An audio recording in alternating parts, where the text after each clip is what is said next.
देश के इतिहास में सरकार को हटाने के लिए कई बार विपक्ष की तरफ से अविश्वास प्रस्ताव लाए गए हैं, तो कई बार सरकार को विश्वास मत हासिल करना पड़ा है।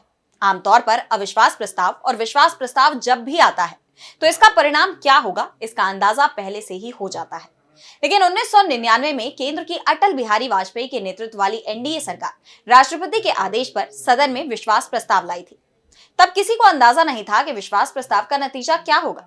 एनडीए की सरकार एक वोट से हार गई थी और इस एक वोट का राज अब शरद पवार ने खोला है। तो क्या कुछ कहा शरद पवार ने, देखिए इस रिपोर्ट में। NCP SP chief Sharad Pawar ने 26 साल पुराना एक राज खोला है।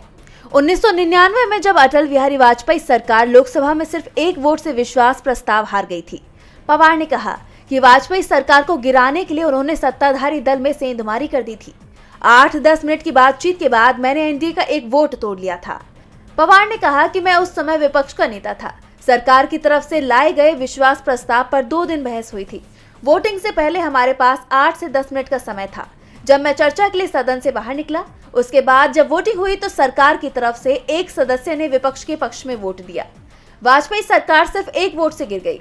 विपक्ष के पक्ष में वो एक वोट मैंने ही दिलवाया था, लेकिन मैं ये नहीं बताऊंगा कि मैंने ये कैसे किया। उनके इस बयान ने सबका ध्यान खींचा। सेंट्रल विस्टा के बारे में बात करते हुए पवार ने कहा कि नए संसद भवन के लिए अभी तक लगाव नहीं हुआ है। मुझे अभी भी पुराने संसद भवन से लगाव है, जिसने देश के दिग्गज नेताओं को देखा है। उन्होंने नए और पुराने संसद भवन के प्रति अपनी भावनाओं को साझा किया।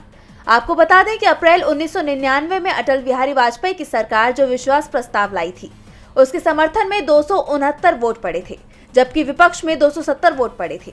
देश के इतिहास में ये पहला मौका था जब कोई सरकार सिर्फ एक वोट के अंतर से गिर गई हो।